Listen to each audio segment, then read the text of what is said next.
है।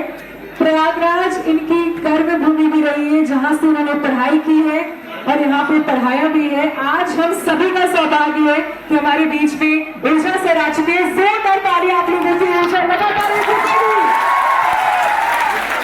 तो प्रयागराज अपनी एनर्जी दिखाते हुए सर का लगातार तालियों के साथ जोश के साथ स्वागत किया जाए। अब हम रेडी हो चुके हैं हिम्मत दिखाते हुए सर को सुनने के लिए। Thank you ma'am, thank you. और यहाँ पे उपस्थित सारे टीचरों को मैं धन्यवाद दे रहा हूँ और प्रणाम कर रहा हूँ। और जब आदमी टीचर हो जाता है फिर किसी का स्टूडेंट नहीं रहता। तो अमन शर्मा सर इतने बड़े टीचर, मैं सही बोला? 1990 के दशक में मैं इलाहाबाद आया, इसलिए मैं इलाहाबाद कह रहा हूँ, फिर प्रयागराज में एंटर करूंगा। जब मैं इलाहाबाद आया तो मेरी माता जी बोली कि नाहक में जा रहा है,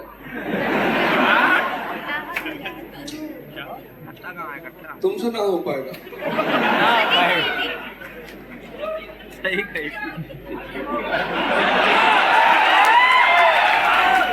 तो मैंने अपनी माता जी से कहा कि देखो भैया, आप हमारी माँ हो और माँ को लड़के में हमेशा ये दिखाई पड़ता है कि हमारा लड़का तो बदमाश है। और विकेंद्र सर ने एक बात कही कि आप सारे लोग आईएएस इसलिए बनना चाहते हैं, बहुत सारे लोग, क्योंकि आप किसी न किसी स्तर पर बेइज्जत हुए हैं, परेशान हुए हैं।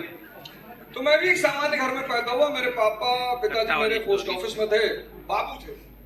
और मैं जिस स्कूल में पढ़ता था, फातिमा इंटर कॉलेज में, वहां सब एरिस्टोक्रेसी के लड़के, डीएम, कलेक्टर, सांसद, मंत्री, विधायक। तो वहां एक बाहुबली का होना बहुत जरूरी था।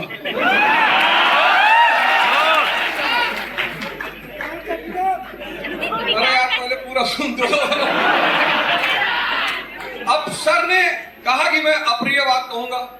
टीचर है, प्रोफेसर है, दिल्ली विश्वविद्यालय में है। अगर टीचर अप्रिय बातें और प्रोफेसर अप्रिय बातें नहीं करेगा तो देश का उत्थान कभी नहीं होगा। ये कोई अप्रिय बात नहीं करते, ये कोशिश करते हैं कि आप जागे।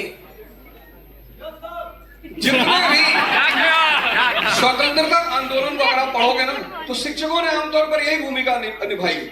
उन्होंने जागृत करने का प्रयास किया। लेकिन मैं प्रोफेसर नहीं हूं, मैं टीचर नहीं हूं, मैं कोच हूं, इसलिए मैं सारी प्रिय बातें करूंगा।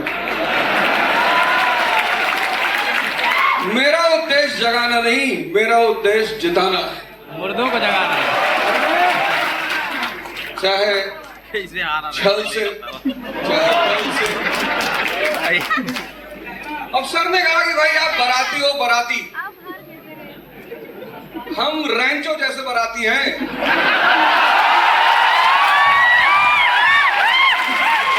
हम दुल्हन को मंडप से तब उठाएंगे जब वो शादी करने जा रहे हैं।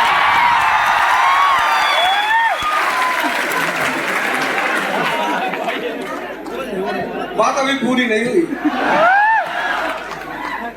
लेकिन रैंचो की खासियत क्या है? मतलब ऐसा थोड़ी आप उठा लोगे। रैंचो की पहली खासियत ये है कि उस आदमी के अंदर क्यूरियोसिटी, वो आदमी जानना चाहता है। उसका डीन बोल रहा है, प्रवचन दे रहा है, सेशन शुरू होने जा रहा है, आया बड़े स्टाइल में, घोंसला उसका लेकर आया, अंडा अंडा गिरा रहा है, वो देख रहा है मस्ती से कि मास्टर हम ही तो बगई थी। और फिर वो धीरे से हाथ उठाता है और कहता सर गर्मी बढ़ गई है, एसी चलवा दीजिए। स्पेस में पेंसिल क्यों नहीं ले आ सकते? वो चीज आपको सीखनी है, तभी दुल्हन मंडप से भागेगी।